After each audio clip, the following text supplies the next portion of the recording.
नमस्कार दोस्तों, मैं हूं सुरजीत श्यामल और आप देख रहे हैं workervoice.in। आप लोग काफ़ी बेसब्री से इंतजार कर रहे हैं कि 28 जनवरी को जो मिनिमम वेजेस एडवाइजरी बोर्ड का मीटिंग होना था उसमें क्या तय हुआ। मैं भी कल से इस पर नज़र गड़ाए हुए था। पिछली बार हमने आपको मिनिमम वेजेस एडवाइजरी बोर्ड के मेंबर श्री अनुराग सक्सेना जो कि CI2 के जनरल सेक्रेटरी भी हैं, उनसे आपको मिलवाया था। इस बार हम आपको मिलवाने जा रहे हैं श्री VKS गौतम जो कि AICCTU यूनियन के लीडर हैं और इसके साथ ही मिनिमम वेजेस एडवाइजरी बोर्ड के मेंबर भी हैं। मीटिंग के बारे में जानकारी के लिए आज हमने अभी उनसे फोन पे बातचीत की है। आइए हम सुनते हैं। गौतम सर नमस्कार, सुरजीत श्यामल बोल रहा हूँ वर्कर वॉइस से। नमस्ते। सर जो मीटिंग हुआ है न्यूनतम वेतन एडवाइजरी बोर्ड का, उसके बारे में सर कुछ बताएंगे। अभी बैठक में तय करना था कि वेज कितना होना चाहिए जी, लेकिन प्रबंधन पक्ष की ओर से, एम्प्लॉयर्स की ओर से इसमें लगातार इसको मसले को लंबा खींचने की कोशिश हो रही है जी, और वो वेतन को जो है जो सुप्रीम कोर्ट ने जो जजमेंट दिया था उसके आधार पर जो वेतन का जो कैलकुलेशन था वो करने में लगातार बाधा उत्पन्न कर रहा है। जी, जी, तो यहाँ पर हम लोगों की ओर से भी जो है ये बोला गया था कि जो सरकार की ओर से जो नोटिफिकेशन है उस नोटिफिकेशन में कमियां हैं, क्योंकि 700 रुपए में कोई दिल्ली में रह नहीं सकता। जी, जी, तो हम लोगों ने मांग किया है कि इस कंपोनेंट को, जो रहने वाला कंपोनेंट को 600-700 से बढ़ाकर कम से कम अगर झुग्गी में भी आज की तारीख में 3000 है और जो कानून के मुताबिक जो होना चाहिए, जो रेंट जो सब्सिडाइज स्कीम में मिले घरों का रेंट 6000 है, जी, जी, इसको एडजस्ट करना चाहिए हम लोगों ने रखा। दूसरा यूनिट, दिल्ली की यूनिट जो है 3 से न होकर के, क्योंकि यहाँ डेमोग्राफी में 4.9 है प्रति परिवार का जो जी, जी, जी, तो इसको 4.9 करते यूनिट को 3 से बढ़ाकर कम से कम 3.6 किया जाए। जी, और फूड का जो कंपोनेंट है जो इसमें जो सरकार ने किया है उस पर हम लोगों की सहमति थी कि सफल हो गया, या फिर आप केंद्रीय भंडार में जहाँ पर बेहतर क्वालिटी के फूड रहते हैं जो कि मिलावट मुक्त है, वहाँ का जो भाव जो लिया गया उस पर हम लोग सहमत हैं। उसके आधार पर हम लोगों ने ये बोला कि ये जो है रहने का कंपोनेंट कर दीजिए। उसके अलावा जो है जो कानून के मुताबिक 2007 में जो एक नया कानून हुआ है कि माँ बाप का भरण पोषण किया जाए, उसको करते हुए ये यूनिट को बढ़ाया जाना चाहिए। इसके हिसाब से हम लोगों का जो 18,000 से लेकर 35,000 के बीच में विभिन्न श्रम प्रतिनिधियों ने इसको किया है। जी, जी, जी, और प्रबंधन की ओर से 8,000 से लेकर एक कोई थे, उन्होंने बोला था कि ज्यादा से ज्यादा 1,000 रुपया 10,000 रुपया होना चाहिए। जी, इसके अलावा और लोगों ने अभी तक कोई विचार नहीं दिया, जिसके कारण से कोई फैसला मीटिंग में नहीं हो पाया। जी, जी। तो रिपोर्ट इसका तैयार होकर के अब सुप्रीम कोर्ट में शायद जमा हो जाएगा। तो सुप्रीम कोर्ट में प्रबंधन एम्प्लॉयर की ओर से जो भी बोला गया है उसकी एक रिपोर्ट तैयार हो गई है। कर्मचारी प्रतिनिधियों की ओर से जो बोला गया उसकी भी वो भी तैयार कर लिया गया। उसके बाद सरकार अपने व्यू को, क्योंकि समझौता नहीं हो पाया है, जी, तो सरकार अपना कुछ व्यू के साथ इसको 31 तारीख को जो सुप्रीम कोर्ट में तारीख पर रखेगी। अच्छा, इसका मतलब अब सुप्रीम कोर्ट को ही फैसला करना होगा जो दिल्ली का जो मजदूर का न्यूनतम वेतन है वो कितना हो।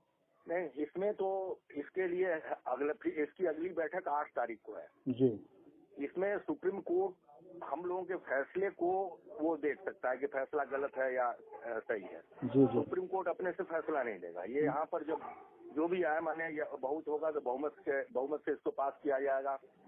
उस फैसले की समीक्षा सुप्रीम कोर्ट करेगा। जी, मतलब तो उम्मीद करते हैं कि 8 तारीख को हो जाएगा, तो आगामी 25 फरवरी को जो तारीख है उसमें ये सब क्लियर हो जाना चाहिए। जी, जी, मतलब एक तरह से आपको न्यूनतम वेतन का जो फिगर है वो बना करके कोर्ट में जमा करना था, जो हाँ, कि हम लोगों ने जमा कर दिया। हम लोगों ने जिसको जो भी विचार आया 18,000 से लेकर के 35,000 के बीच में अपने कारणों के साथ जी, और जी, वो तर्कों के साथ कि जी, हमको इतना क्यों चाहिए, सब लोगों ने दिया है। जी, जी, जी, और लेकिन प्रबंधन पक्ष की ओर से ये बोला गया कि हम 8,000 देंगे, 9,000 देंगे, लेकिन जानबूझ करके जी, किसी ने इस पक्ष को नहीं रखा कि हम आखिर देना कितना चाहते हैं, वो जब नहीं रखा। इस मामले को खींच रहे हैं वो लोग। जबकि पिछला जो हुआ था 2017 में नोटिफिकेशन निकला था, तो हाँ, उस समय उन्होंने स्वेच्छा से 14,000 रुपया पे साइन किया था।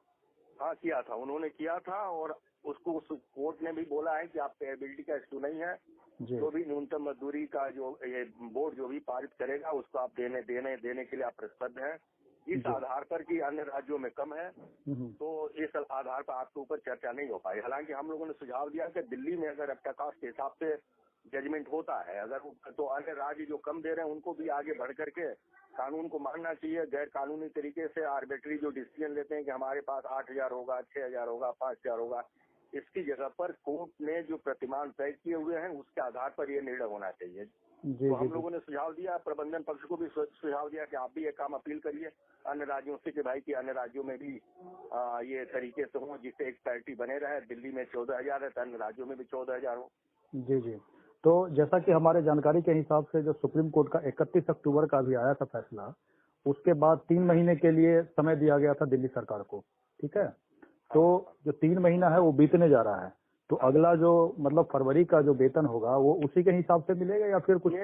ये जो अभी सुप्रीम कोर्ट ने जो बोला है कि जो तय हुआ था उसको देते रहिए, तो जो जनवरी में लागू वही फरवरी में वो कंटिन्यू कर जाएगा। जी जी। फिर उसके बाद फिर डेट होगा, उसके बाद देखा 8 जाएगा। तारीख को होगा। 8 तारीख को उम्मीद करते हैं कि आखिरी तारीख होगी, क्योंकि हम लोगों ने जितना डेलिब्रेशन देना था हम लोगों ने दिया, सब लोगों ने लिखित रूप से भी दे दिया। जी जी। आपको क्या लगता है कितना तक हो पाएगा अनुमानतः? देखिए, होना तो चाहिए। अगर ईमानदारी से देखा जाए तो आप खुद समझिए, जब फूड कंपोनेंट 8,000 का है जी। आप दिल्ली में आप खुद भी आप देख लीजिए, झुग्गी झोपड़ी अब देख लीजिए 3,000 में होती है। अगर रेंट पर है 5-6 हजार होता है, तो 8-5 13,000 14,000 तो हो ही गया। लेकिन गौतम जी, जो दिल्ली सरकार के अंदर जो विभाग हैं उसमें एक ग्रेजुएट वर्कर भी जो होते हैं वो भी काम करते हैं, और वो मुझे नहीं लगता झुग्गी झोपड़ी में रहते होंगे, है ना। तो अब ये जो सरकार का जो अभी नोटिफिकेशन है उसमें 874 रुपया मासिक तय किया गया है रेंट का। तो अगर इसको ही अगर ढंग से जो मतलब नॉर्मल रेट है उसको ही करेंगे तो अच्छा खासा हाइक होगा सैलरी में। हाँ, हो जाएगा, है ना। अगर आप ये देखिए कि अगर 6,000 आप रेंट लेते हैं जी, उसके बाद जो है ये 8,000 फुट का कंपोनेंट है, उसके बाद है कि 20% लाइटिंग वगैरह के लिए है, उसके बाद जो फाइनल आएगा उसमें 25% सोशल ऑब्लिगेशन हैं जैसे शादी ब्याह, ओल्ड एज वगैरह है, इसको मिलाकर अगर जोड़ेंगे तो करीब 32,000 के आसपास जाता है। जी जी जी। और मिनिमम आप समझ लीजिए कि दिल्ली के अंदर 8,000 खाने का चलिए मान लेते हैं, 6,000 जो है रेंट है, 14,000 हो गया जी। इसके अलावा जो पढ़ाई लिखाई वगैरह के 20,000 से तो कम होना नहीं चाहिए। 20,000 से कम होना तो मजदूरों के खिलाफ तो है। बिल्कुल बिल्कुल। भूखमरी का और भूखमरी और भविष्य अभी देखिए ना 3 यूनिट उन्होंने फूड का दिया है। अगर किसी के माता पिता उसके ऊपर डिपेंडेंट है, वो रहते हैं, तो समझिए उसी यूनिट में खा रहे हैं वो तो। हाँ। और जो न्यूनतम वेतन है जो सबसे कम मजदूरी है, हाँ। मतलब उससे कम अगर आदमी को मिलेगा तो जी नहीं पाएगा। ये कानून का उल्लंघन है। Maintenance and welfare of parent and senior citizen, ये एक्ट आ चुका है 2007 में। जी जी जी। तो ये अपने आप में मिनिमम अगर ये होता है, दो कानून आपस में टकराते हैं तो इसको दुरुस्त किया जाना चाहिए। तो इस लिहाज से भी चूंकि मेंटेनेंस का एक्ट आ चुका है तो इसको इंक्लूड करते हुए 5 यूनिट करना चाहिए। अगर 5 यूनिट नहीं करते हैं तो कम 3.6 यूनिट 7 यूनिट तो करना ही चाहिए। जी जी बिल्कुल। आपसे बहुत अच्छा लगा बात करके गौतम जी, और उम्मीद करेंगे वर्कर का जो 14,000 है वो उससे कम बढ़े, कम से कम इतना न्यूनतम वेतन हो जिससे एक परिवार जो है वो खुशहाल रह सके। हाँ, 14,000 अमानवीय है। जी जी बिल्कुल। आपसे आगे की जानकारी के लिए फिर हम बात करेंगे। बहुत बहुत धन्यवाद।